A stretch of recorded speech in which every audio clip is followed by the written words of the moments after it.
Hey Kids Club, welcome back. This is Tara and I am at my house and I wanted to do a little activity with you because I know that lately there have been some really hard days where maybe I just have these feelings of feeling frustrated or feeling disappointed. Or maybe sometimes we had exciting things happen in our family, like we got to go for a walk, or we actually got a dog at our house. That's crazy. We never thought we'd get a dog, but we got a dog. And so we've had these days that are really fun, but then we've had some things that are not so fun, and things that have been disappointing and frustrating. And at our house, I know sometimes we've cried, we've had a lot of tears. Sometimes some of us have gotten really angry just because we've been disappointed or things can feel hard. And so I want to talk about that a little bit because we can have all of these emotions all at the same time. And sometimes we feel like we're not supposed to talk about it. Or sometimes we feel like maybe God doesn't care. Like maybe God is so big, he has to deal with so much that maybe he doesn't care about the things that I feel. And I want you guys to know, no, that's not true. God cares about all of our feelings and all the things that we're thinking and going through. And so today I want to do a little activity with you. And I hope you guys can do this at home. You can do this at home. If you have a big piece of paper, you could do this. I'm going to show you a picture right here. This is what we did at our house. We actually used these kind of like chalk markers on a window on those big sliding glass doors so we could do ours there. But you could do this anywhere. In fact, if you had paper at home, you could staple it and make it into like a little journal. If you have an actual journal, you could do this and that. But really, however you want to do it, it's actually really fun when you do it all together with your family. But if you want to, you could just do it by yourself too. So at home, if you can get a piece of paper and write the word loss on one side and the word grateful on another. And then you can just leave this up and encourage people to think about what are the things that you've lost? What are the things? And so let's do a few of them together, because at my house, when we did this, we started thinking about just anything. And throughout the day, when we thought of a new one, we would go and add it. So some of our things that we thought of that we lost was school. School. We lost out on school. What's another one? Let's see. Let me see if you guys can figure out what this one says. Friends. We miss our friends, right? We miss our friends. What's another loss? We could say Kids Club, you guys. And the fun thing about this isn't homework. So you can write it how I wrote Kids School. Kids Club. Oh, Kids Club. How about we say at school? Kids Club at school. What are some other things we lost? Oh, what maybe you're graduating?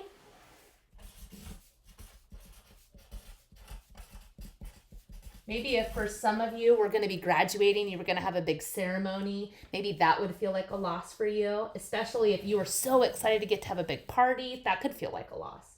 What about trips? I know that some of us, we didn't get to go on these special trips. I had to write mine in a weird way. Trips. So some of us missed out on trips too.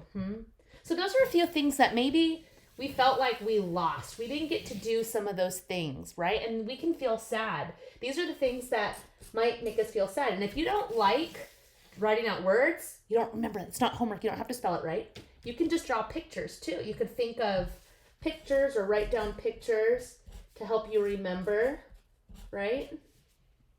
Your things.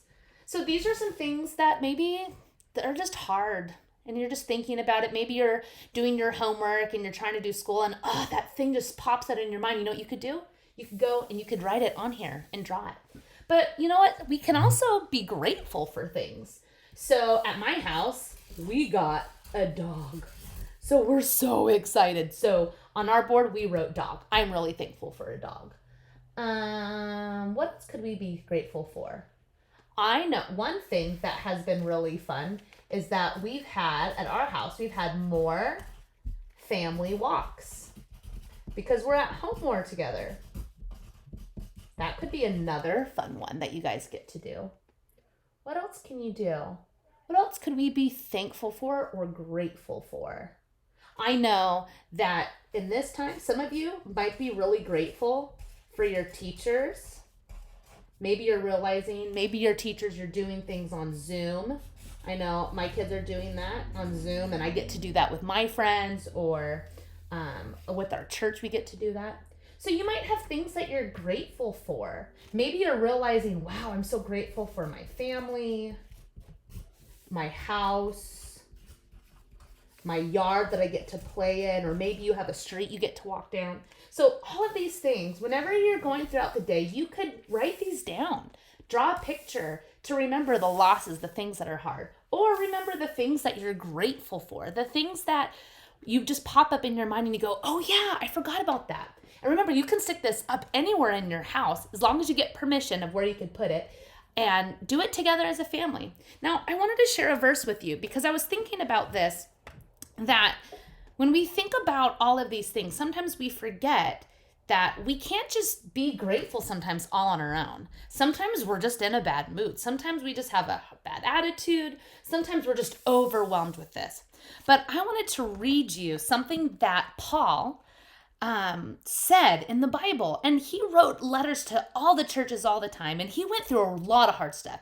He was put in prison. He was beaten by people who didn't believe in God and didn't like the things he was saying. He went through a lot of hard stuff. And yet at the same time, he found ways to be grateful because he didn't put his trust in himself and his own strength. He put his trust in God. And this is what he said. This is in Philippians chapter 4, starting in verse 12. He says, I know what it is in need, to be in need, and I know what it is to have plenty. I have learned the secret of being content in any and every situation, whether well fed or hungry.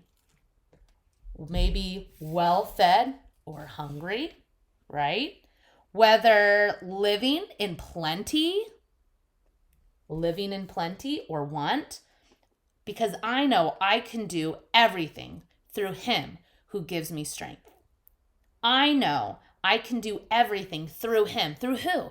Through Jesus, through God, because it's him who gives me strength. And that is Philippians chapter 4, verses 12 through 13.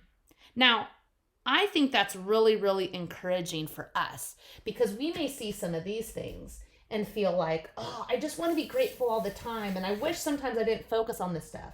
But guess what? It's okay to recognize the losses we have. It's okay to tell God those things. It's okay to talk about it. And it's good to try to remember the things we're grateful for. But it is God who gives us strength to be able to be grateful, to see some of these things. And it's God that's going to help us to deal with these the losses. And he cares about those things. And I just want to encourage you, just like Paul said, that we all can do anything through Christ who gives us strength. He can help us to not feel so sad and overwhelmed. He can help us to find things that we're grateful for. And you know what, you guys?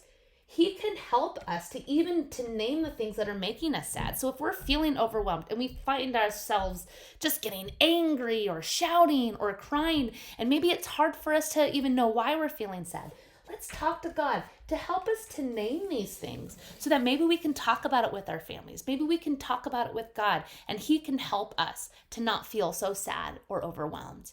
And maybe he can help us to see the things that he is already doing because he loves us. So I hope that encourages you guys today. Let's practice naming these things, and let's see if God can help us change our attitudes, change how we're seeing our situation. All right, we love you guys. We hope you have a good day. Bye.